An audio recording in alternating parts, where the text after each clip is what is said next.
90 segundos tu não faz nem um miojo, mas eu te ensino as matérias que tu tem até nojo. Então senta aí e começa a quebrar ATP pra ter energia, pra tua mente processar e entender que a probabilidade de você ir bem no Enem tá ligada direto aos meus raps também. Então começa com humanas, só sei que nada sei, mas sei que saí da vida e pra história eu entrei. Se o clima esquenta e tua caneta falhou, fica tranquilo, a esfera dela dilatou com calor. Eu sou flúor com oxigênio, dá pra completar, evoluir melhor que o Darwin poderia imaginar. Se tinha uma pedra no caminho, pode crer que eu já chutei absoluto no rap.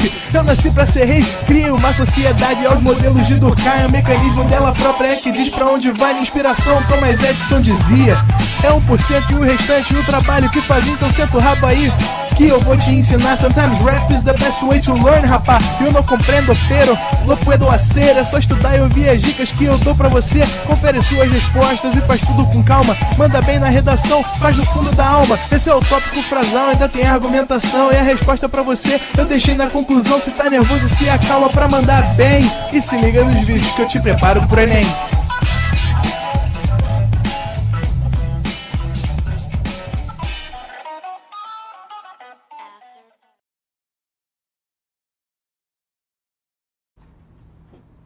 Estamos ao vivo, estamos online. Fala, galerinha! Tamo de volta. Mais uma aulinha de física na área. Gravitação, assunto muito legal.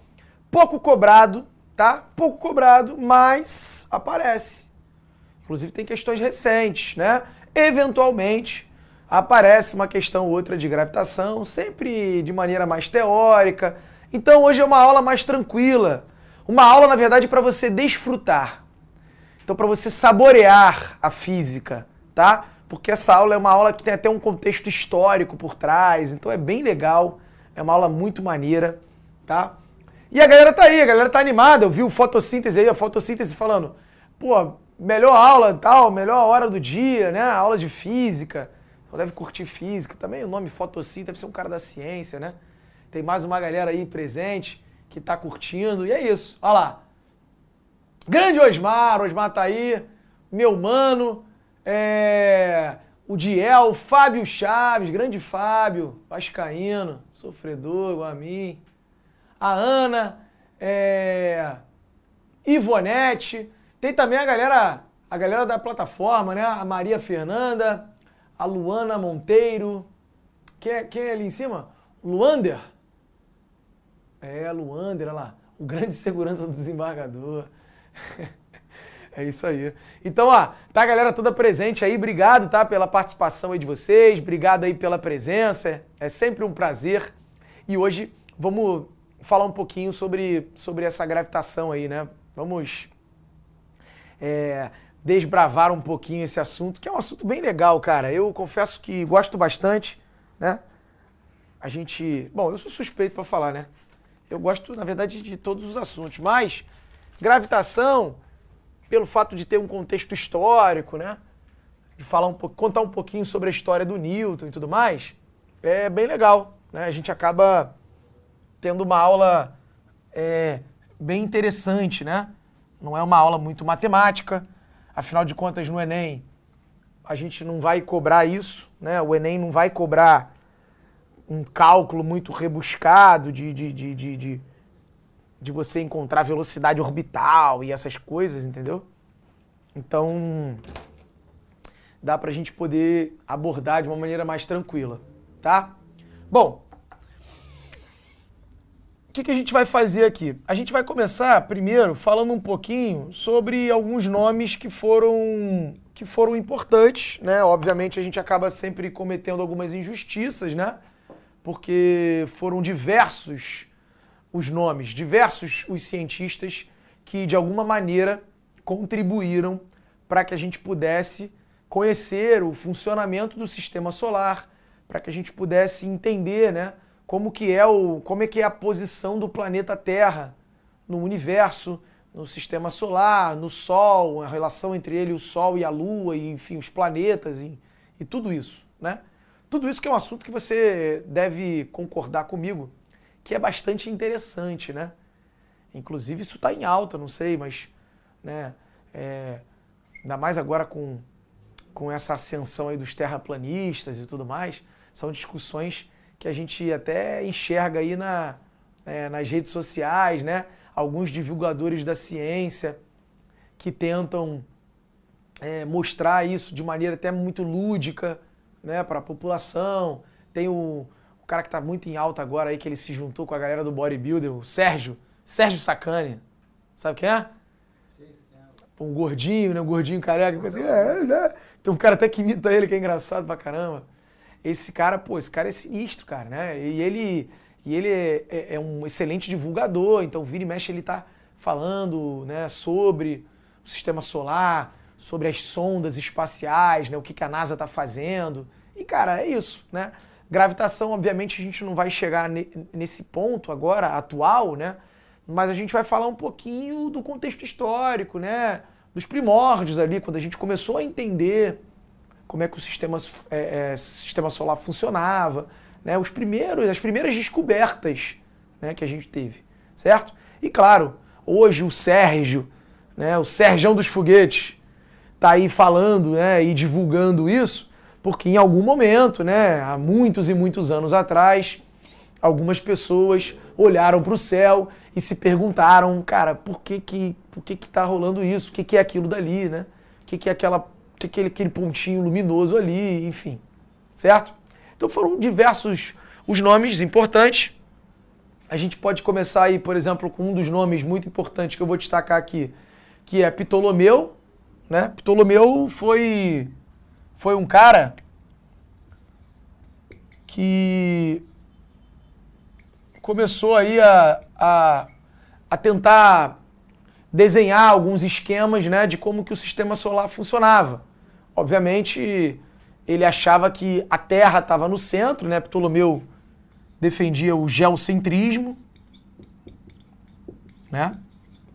Mas apesar dele estar errado quanto a isso, foi um dos pioneiros ali a tentar entender, a tentar exemplificar, a tentar mostrar alguns esquemas, né? Enfim, trazer essa discussão, certo? Então Ptolomeu era um cara que defendia lá o geocentrismo. Depois dele veio um cara chamado Giordano Bruno, quer dizer, depois dele, né? Vários outros nomes vieram, mas um outro que eu quero destacar aqui é um cara chamado Giordano Bruno. E aí o Giordano Bruno já defendia o heliocentrismo e por conta disso, inclusive, Giordano Bruno foi queimado. Foi queimado na fogueira, né? Porque a igreja perseguiu Giordano Bruno, né? Pedia para que ele se retratasse, mas ele não cedeu. Ele dizia, não, é isso, é o Sol que está no centro, né? Heliocentrismo, o Sol está no centro do universo. Né? Para Ptolomeu, a Terra estaria no centro do universo, mas para Giordano Bruno estava no centro, foi queimado na fogueira. Depois de Giordano Bruno, lá para Ptolomeu antes de Cristo, tá? 300, sei lá, 200, 500, por ali antes de Cristo.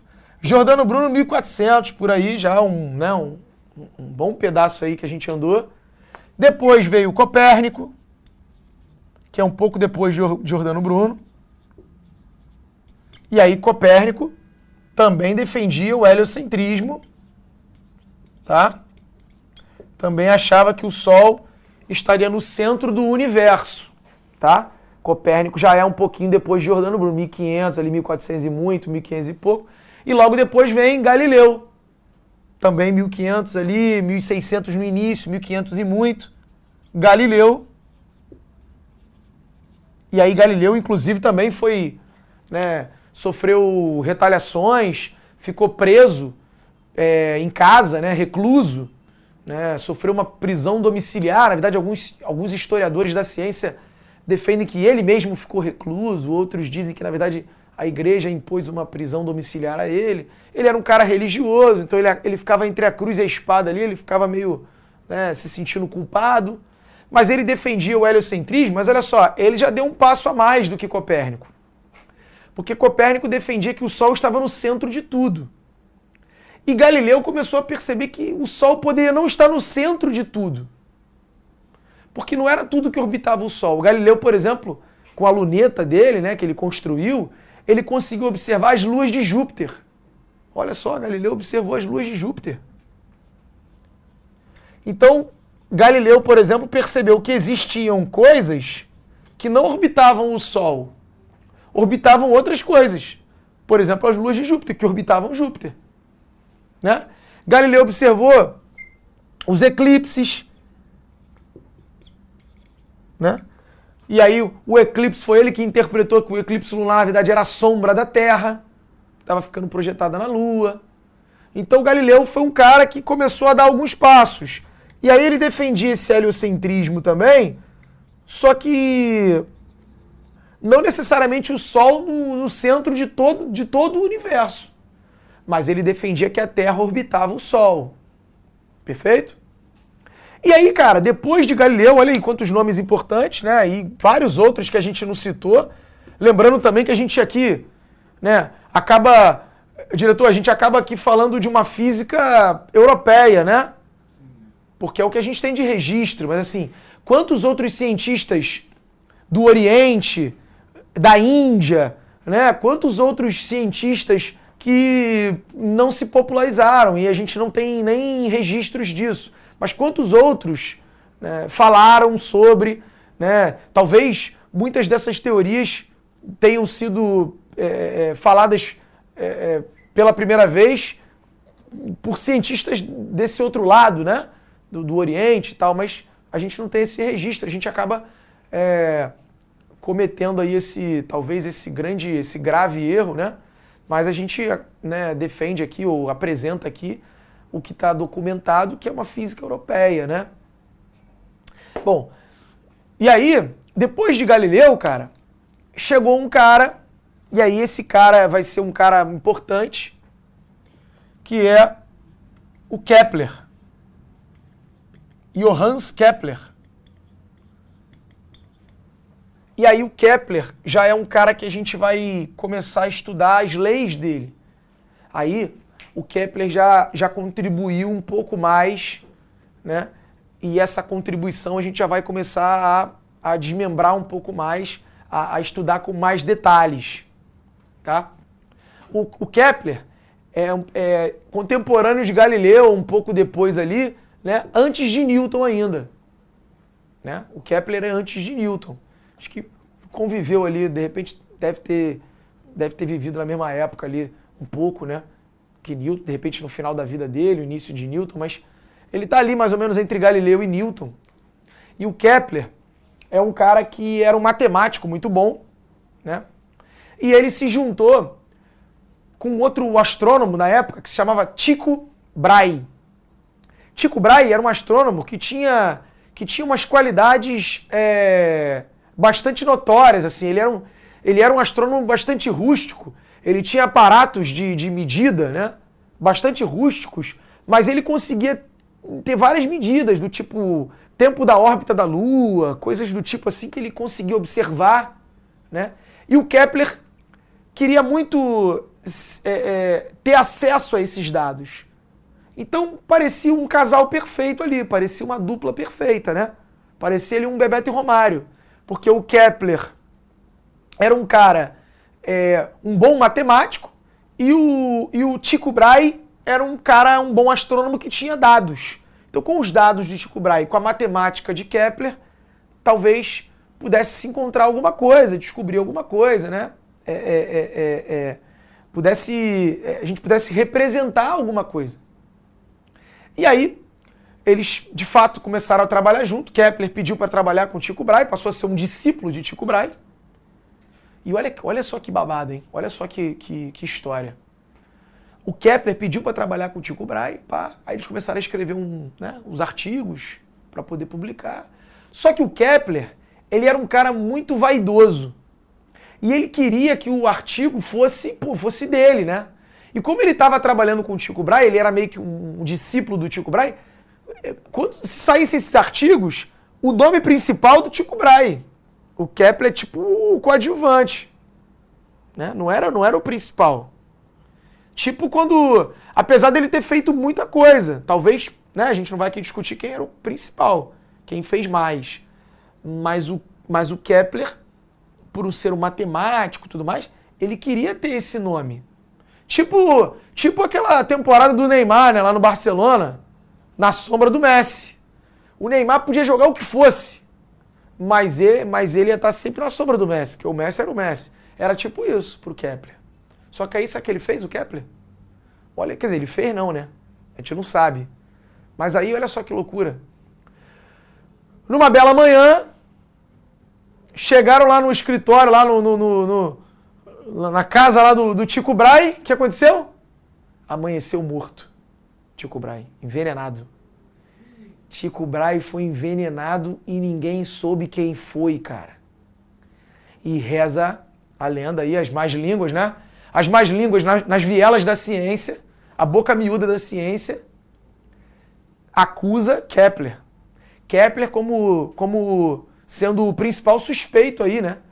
Para ter envenenado, invejoso, para ter envenenado o Tycho Brahe, recalcado, envenenou, matou o Tycho Brahe, pegou os dados, tudo que tinha preparado junto com o Tycho Brahe e, detalhe, publicou isso tudo sozinho. E ó, pior de tudo. Não botou nem o in memoriam, não? Não, e pior de tudo. O pior de tudo, sabe o que é?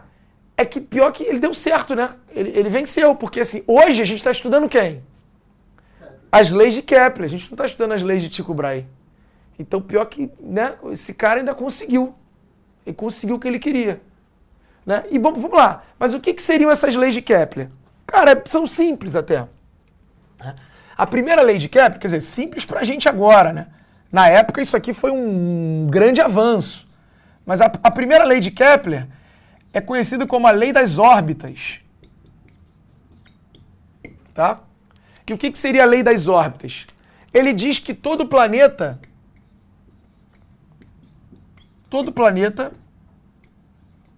gira em uma órbita elíptica em torno do Sol. Então não é circular. É uma órbita elíptica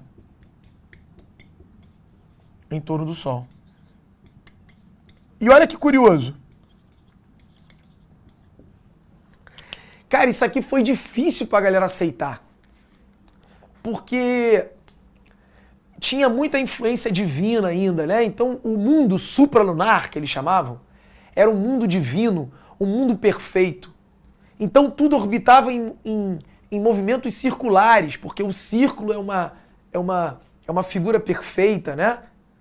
E o mundo supralunar era um mundo divino, tudo era perfeito, não tinha imperfeições. As imperfeições eram no mundo sublunar, pra gente aqui.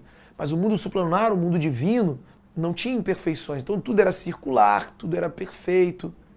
E aí, um dos pioneiros para mostrar que esse mundo tinha problemas, por exemplo, foi o próprio Galileu, que observando a Lua, além de observar os eclipses, ele observou as crateras da Lua. Então ele viu que a Lua não era tão perfeita, estava cheia de cratera, né? E aí isso começou a ajudar, de alguma maneira, a esse assunto ser inserido. De que o mundo supralunar não era esse mundo perfeito. E foi difícil, cara, aceitar isso, mas se provou, o Kepler, inclusive, com a matemática dele e com os dados que se tinham, ele conseguiu descrever qual era a figura geométrica ali, né, que representava a órbita. E era uma elipse. Uma elipse, cara, eu vou fazer aqui um desenho um esboço, né, bem tosco aqui de uma elipse, mas uma elipse, ela possui dois pontos que a gente chama de foco, os focos da elipse, e o Sol ele não estava no meio não, ele ficava em um dos focos. Né? O Sol ele está em um dos focos dessa elipse. Então o planeta gira em uma órbita elíptica e o Sol ocupa um dos focos dessa elipse. Ou seja, o que isso significa? Significa que existe um ponto da órbita que o planeta está mais próximo e um ponto que ele está mais afastado. Esse ponto que o planeta está mais afastado do Sol, na órbita dele, a gente chama de afélio. E o ponto em que ele está mais próximo do Sol, na órbita dele, a gente chama de periélio. Tá? Então, afélio e periélio. Afastado do hélio, né? Afastado do Sol, periélio, próximo do Sol. Certo? E o Sol não está no meio, ele está em um dos focos. Agora, a órbita da Terra, ela é muito próxima de uma circunferência. Ela é quase uma circunferência. Ela é uma elipse Mas a diferença entre o afélio e o periélio é muito pouca. É tão pouca essa diferença que esse, por exemplo, não é o principal motivo das estações do ano serem diferentes. Né? Muita gente acha isso. Isso, se você procurar, de repente, uns livros antigos, tem isso, né? O movimento de translação é responsável pelas estações do ano, tal. Não, mas não é o principal, não. Porque a Terra está praticamente sempre a uma mesma distância do Sol. É uma elipse, mas é quase uma circunferência. Então essa diferença, é óbvio que eu fiz aqui exagerado, mas essa diferença é muito pequena. Na verdade, o principal responsável pelas estações do ano é a inclinação da Terra, né? Porque como a Terra está inclinada, então tem momentos que o hemisfério norte está recebendo mais luz solar, né? E aí quando o planeta gira para o outro lado, aí o hemisfério sul que começa a receber mais, né? Mais raios solares. Por isso que quando é verão no hemisfério sul, é inverno no hemisfério norte e vice-versa. Né? Se isso aqui fosse o principal motivo, por exemplo, no periélio era para ser verão no mundo todo. Né? Porque o planeta todo está perto do Sol, né? Então era para ser verão no mundo todo. Mas não é isso. Quando é verão no hemisfério, é inverno no outro. Ou seja, isso mostra, de fato, que o que vai influenciar mais nas estações do ano é a inclinação da Terra. Tá certo? Então essa é a primeira lei de Kepler. A segunda lei de Kepler. A segunda lei de Kepler é conhecida como lei das áreas. Tá? E o que é a lei das áreas? Cara, essa lei das áreas aí, ela é bastante teórica, sim, mas ela vai traduzir, ela vai trazer pra gente um legado que eu vou te explicar aqui. Que parece ser confusa, mas o legado dela é bem simples de você concluir, tá? Mas seria basicamente o seguinte, ó. Por exemplo, se o planeta, durante a órbita dele, percorre um determinado trajeto num certo tempo, imagine, sei lá, passou aqui alguns meses, o planeta veio daqui para cá. E aí, em outro momento da órbita dele, ele estava aqui e no mesmo intervalo de tempo ele vai daqui para cá, por exemplo. O mesmo intervalo de tempo.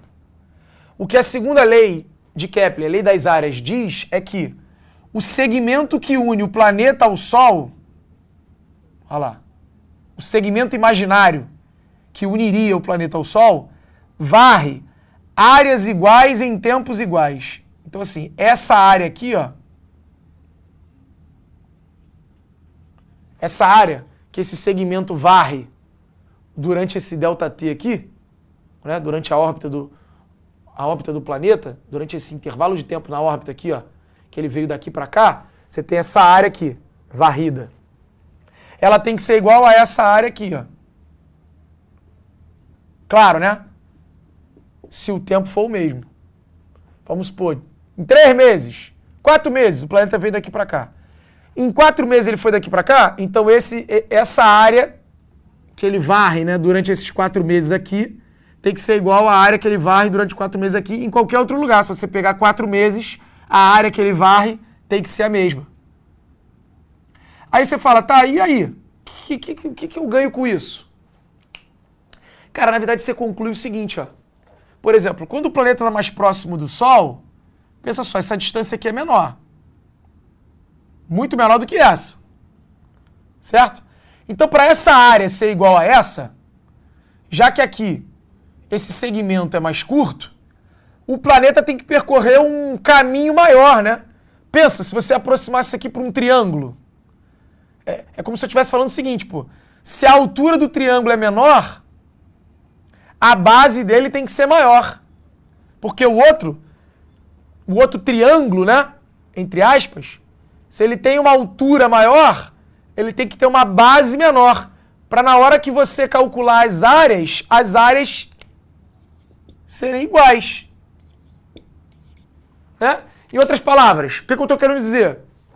Quanto mais próximo o planeta está do Sol, maior é o comprimento da órbita. mais ele percorre na órbita, maior é o arco que ele percorre na órbita no mesmo intervalo de tempo. Quando esse planeta está muito afastado do Sol, ele percorre um arco, né, menor. Ele caminha menos no mesmo intervalo de tempo. Isso significa o quê? Que a velocidade da órbita do planeta é menor quanto mais afastado ele está. Então, quanto mais próximo o planeta está do Sol, mais rápido ele se move. Quanto mais afastado, mais lento ele se move. Então, a segunda lei de Kepler, na verdade, ela traz esse legado, essa informação para a gente. Ó. No periélio, a velocidade orbital do planeta é máxima. Ele se move com uma velocidade máxima. E no afélio, a velocidade dele é mínima. Quanto mais próximo do Sol, mais rápido o planeta está se movendo. Quanto mais afastado, mais devagar. Olha isso, cara. Veja bem, quero que você entenda o seguinte. Isso aí que o Kepler está dizendo, Newton ainda não tinha falado nada. Isso foi antes de Newton. Então veja que Newton, cara, quando o Newton publicou o livro dele, o Newton já tinha uma bela de uma contribuição, porque Newton já teve acesso a Kepler, já teve acesso a Galileu, já teve acesso a Aristóteles, a Ptolomeu, a todo mundo. Então Newton teve essa galera toda antes dele, sem contar a galera contemporânea a ele, Descartes, Hooke, que trocavam cartas com ele. Então assim, Newton teve diversas contribuições, né, para poder chegar na expressão que ele chegou lá da força gravitacional. Não é aquela parada que você acha que Newton estava debaixo da árvore, caiu a maçã na cabeça dele, e ele, nossa, por que as coisas caem? E aí ele foi lá e escreveu, né? Aí ele, como que a galera fala? Newton inventou a gravidade, né? Inventou a gravidade em 1687. Pessoas em 1685, a galera voando, indo pra casa voando. Newton não fez isso, né? Não foi do nada. A ciência ela é construída aos poucos, tá certo? Então a segunda lei de Kepler, lei das áreas, que parece muito matemática até, cara, o legado dela, o planeta se move mais rápido quando está mais perto do Sol. É isso que a segunda lei de Kepler está dizendo pra gente. É isso aqui. Perfeito? E a terceira lei de Kepler? A terceira lei é chamada de lei dos períodos. Cara, a terceira lei de Kepler, ele diz o seguinte, ó. Ele diz que o período ao quadrado sobre o raio médio da órbita, não é o raio do planeta não, é o raio da órbita. O raio médio da órbita, né? Porque a órbita tem momentos que está mais afastado, tem momentos que está mais próximo. Então, o raio médio da órbita. Período é o tempo para dar uma volta, né? Você já estudou movimento circular aqui comigo. Então, por exemplo, período da Terra, 365 dias. Se você pegar o período ao quadrado e dividir pelo raio da órbita, o raio médio da órbita ao cubo, isso vai dar uma constante para todos os planetas. Na verdade, isso aqui vale para quaisquer corpos que orbitam o mesmo ser. Por exemplo, se eu fizer isso aqui para as luas de Júpiter, o período ao quadrado de cada lua sobre o raio médio da órbita de cada lua ao cubo tem que dar igual para todas as luas. Então, se você fizer período ao quadrado de Io sobre o raio da órbita ao cubo de Io, tem que dar igual de Europa, tem que dar igual de Ganimedes, que tem que dar igual de Calisto, né, que são as luas de Júpiter. Tem que dar igual por quê? Porque todas elas orbitam o mesmo cara que é Júpiter. Tá certo? Então, por exemplo, o Sol, os planetas estão orbitando o Sol. Então, se eu pegar aqui o período da Terra em torno do Sol, ao quadrado, dividido pelo raio da órbita dela, em relação ao Sol, ao cubo, tem que dar igual a de Marte, período sobre raio, que tem que dar igual de Júpiter, que tem que dar igual de Saturno, que tem que dar igual de todo mundo. Então, período ao quadrado sobre raio da órbita ao cubo é uma constante para todos os corpos que estão orbitando o mesmo astro central. Perfeito? Tem que dar igual para todo mundo. Veja bem, o que ele está querendo dizer com isso aqui, essa terceira lei? Cara, de alguma maneira, ele está dizendo para você o seguinte, ó. Quanto mais afastado o planeta está do Sol, maior é o tempo para ele dar uma volta. Óbvio, né? Isso é óbvio. Só que esse tempo não é diretamente proporcional. Tá vendo? A relação é quadrado para o cubo. Não é 1 para 1. Não é assim, se eu tô no dobro, se o raio da órbita é o dobro, então o período é o dobro. Não. Não é diretamente proporcional. Essa relação é o cubo para quadrado. Mas isso aqui é a terceira lei de Kepler. Cara, veja bem. Isso aqui não vai aparecer para tu ter que calcular no Enem. Isso aqui é para você entender esse conceito e entender isso aqui como uma preparação para Newton, né? Isso aqui foi uma ajuda que Newton teve, porque Newton já tinha acesso a tudo isso. E foi, por exemplo, o Newton, né, quando ele publicou o livro dele, ele botou lá no livro, né, na contracapa lá do livro lá. Se eu conseguir enxergar mais longe, foi porque me apoiei nos ombros de gigantes, né? Pô, essa frase aí é bonitona. Ficou na história da humanidade aí. História da ciência, todo mundo fala isso. Isso aí é frase carimbada aí em toda a formatura, quando tem aqueles discursos de agradecimento aos professores, né? Porra, aí sempre o cara lança essa. Eu já tive algumas vezes, participei de algumas formaturas que alguns alunos falaram de. Inclusive, muitos desses eu sugeri ainda. Pô, bota essa frase, fica bonita. Né? Se conseguir enxergar mais longe foi porque me apoiei nos ombros de gigantes. Newton, então, tava dando uma moral pra essa rapaziada que veio antes dele, né? Então essas são as leis de Kepler, cara. Tá? Tira um print aí. Deixa eu ver o que a galera tá falando aí. Olha lá. Quê? Sobre. Professor, o senhor poderia escrever alguma sentença dessa segunda lei, como a da primeira?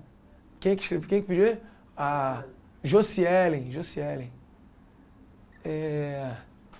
Professor, como se deu o fato da Terra ser um geoide? Foi por meio das pesquisas de algum desses cientistas? O Jefferson perguntou. Paula Veridiano, boa noite. Arthur e produção, boa noite. Tá, beleza. Bom, vamos lá. Olha só. Tá, deixa eu escrever isso aqui. É a segunda lei, né, que ela quer, né? Ih, rapaz, onde é que eu vou escrever isso? Tá, eu vou escrever aqui, ó, o Juscelio, aqui, ó. Segunda lei. Tá? Como é que a gente poderia escrever isso? Seria isso aqui, ó. O segmento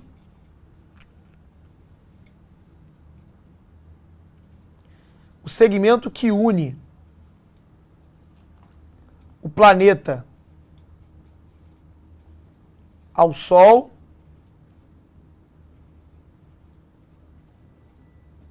varre áreas iguais em tempos iguais.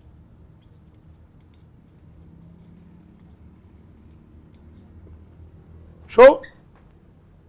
Seria isso. Tá? Mas mais do que você ter uma frasezinha aí representando, o Josiele, é você entender a ideia, né? Do que essa segunda lei está dizendo. Que basicamente é o quê? Quanto mais próximo o planeta está do Sol, mais rápido ele se move. Maior é a velocidade orbital dele. Que, cara, depois, com as leis de Newton, isso aqui fica muito claro. Porque, óbvio, né? A força gravitacional cai com a distância. Então, quanto mais próximo, né? Menor a distância, maior a força. Mas isso aqui você tem que entender que é antes de Newton. Então, isso aqui foi um belo de um avanço. Né? Uma grande contribuição. Mas, bom, printa aí essa parte. Porque agora a gente vai falar da lei da gravitação, né? A lei da gravitação universal de Newton. Newton que publicou o livro dele, o Principia, que inclusive foi bancado por um cara chamado Edmund Halley. Lembra que eu falei isso nas leis de Newton? Ó, Lei da gravitação universal. O astrônomo, né, do cometa Halley, foi o cara que bancou a publicação desse livro, que contém lá as leis de Newton mais a lei da gravitação universal.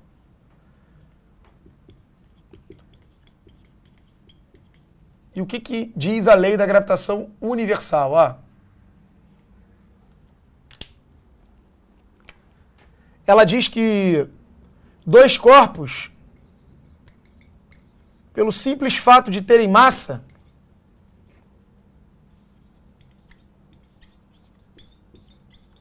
se atraem mutuamente.